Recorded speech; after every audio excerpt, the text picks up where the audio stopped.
Hello. Glory to Ukraine. The 270th day of the heroic resistance of the Ukrainian people to a Russian military large-scale invasion continues. During the current day, units of the defense forces of Ukraine repelled the attacks of the occupiers in the areas of the settlements of Bilohorivka in the Luhansk region and Spirne, Yakovlivka, Bakhmutske, Bakhmut, Opytne and Klishchiivka in the Donetsk oblast. During the current day, the enemy launched 2 rocket attacks on the civilian infrastructure of the city of Kupyansk and carried out about 10 MLRS attacks on the positions of our troops along the contact line. In the Volyn, Policia, and Siversky directions, the situation remains without significant changes. No signs of the formation of offensive groups have been detected. The Republic of Belarus continues to support the armed aggression of the Russian Federation against Ukraine, providing it with infrastructure, territory, and airspace. Airplanes of the Air and Space Forces of the Armed Forces of the Russian Federation fly almost daily in the airspace of the Republic of Belarus.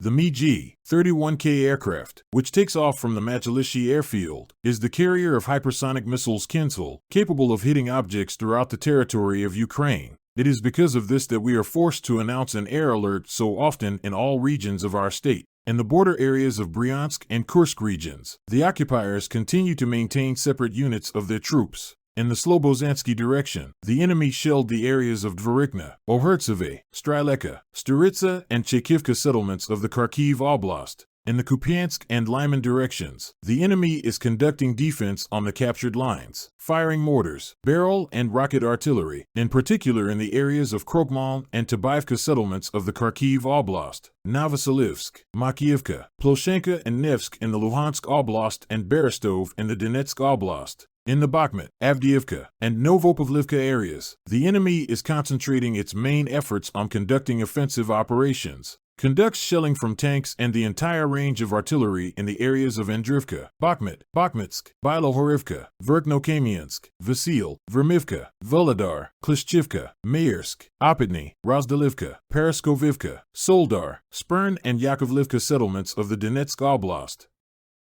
In the Zaporizhia direction, the occupiers are defending themselves. The areas of Vyshkatarasivka, Huliapol, Dorozhnyanka, Zeliznikn, Novopil, Oraiv, and Chervon settlements of the Zaporizhia Oblast were affected by the enemy's artillery fire. In the Kryvyi Rih and Kherson directions, the enemy is conducting positional defense and improving fortification equipment. Directed fire from tanks, barrel, and jet artillery in the areas of the settlements of Antonivka, Velitinsk, Novokary, Novotyakhinka, Ponitivka, Tokarivka, and the city of Kherson. In the Kakhovsky district, the Russian occupiers continue to engage in looting and robberies. Local residents are deprived of personal cars, motorcycles, and even bicycles. The enemy continues to suffer losses. So, about 100 wounded servicemen of the Russian occupation forces were brought to the city hospital of Skadovsk, in the Kherson Oblast. According to the updated information, fire damage was confirmed at the places of concentration of the enemy's manpower on November 19th. The invaders lost more than 100 people wounded in the settlements of Palahi, Kamyanka, Mykolivka, Vasilivsky district, and Enerhodar of Zaporizhia Oblast. About 20 units of military equipment of various types and 2 ammunition depots were also liquidated. In addition, a column of enemy equipment was destroyed near the village of Sirotine, Luhansk Oblast.